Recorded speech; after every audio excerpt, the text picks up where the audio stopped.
तू जिस हथौड़ी से पीटा जाता है वो तेरी कुछ नहीं लगती, क्योंकि तू सोने का है और हथौड़ी लोहे की बनी है। मगर मैं जिससे पीटा जा रहा हूँ, मैं लोहा, मुझे लोहा ही पीट रहा है, इसलिए चीखता हूँ, इसलिए चिल्लाता हूँ।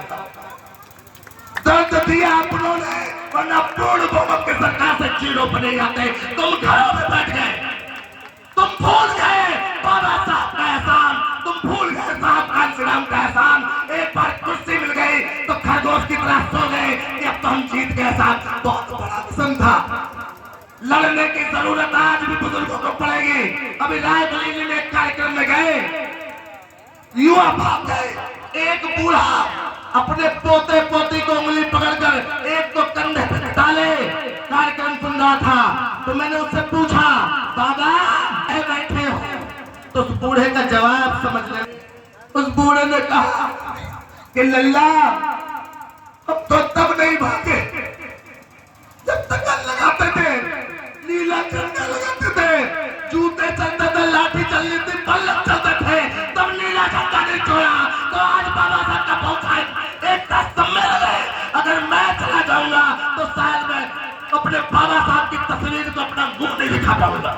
मैंने कहा बात समझ में आई, आप कांसी राम साहब जगा गए, आपको कांसी राम साहब जगा गए, आपका खून नीला हो गया, मगर ये पोता पोती को क्यों लाए हो? अभी तो उनकी कोई उम्र ही नहीं है। तो बाबा जवाब देते हैं, एक रेखा, पूजा गुलाटी, सुषमा बाबू जैसी बेटियां आई हैं जो बाबा साहब के मिशन के लिए अपना खून, अपना कलेजा, अपना सब कुछ तहस नहस किए जा रही है। अगर आज अपनी पोती को ये नहीं सिखाऊंगा तो कल को ये बेटी मेरे घर पे इस शान से नीला तिरंगा, नीला रंग का जो झंडा बाबा साहब का फहराया जा रहा है, कल अगर इसको मैंने ट्रेनिंग नहीं दी, बाबा साहब का मिशन नहीं पढ़ाया, तो ये नीला झंडा उठा कर फेंक कर अगर इसने भगवान झंडा मेरे घर पे टांग दिया तो मेरी आत्मा को सबसे ज्यादा दर्द होगा। इसलिए बेटियों को लेकर आधे जैसा बनाने लाया हूँ, पूजा गुलाटी जैसा बनाने लाया हूँ, सुषमा बाबू जैसा बनाने लाया हूँ। चीजों को समझना पड़ेगा, जानना पड़ेगा, देखना पड़ेगा। शायद मेरी आवाज आप तक फट रही है, मैं बोल नहीं पा रहा हूँ, मगर मैं जो कहना चाहता हूँ, मूवमेंट तुम्हारे सोने से चलने वाला नहीं है।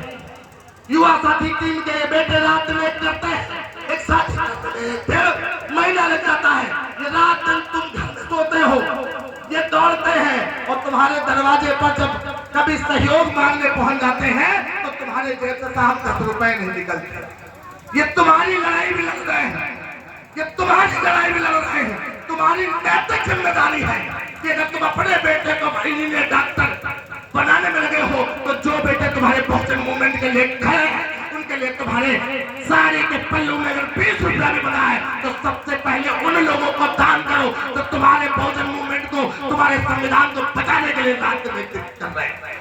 मैं सोचता था जब ये बुजुर्ग नहीं रहेंगे, इनका खून नीला हो गया, बीपी हंसमुखा जी बैठे होंगे,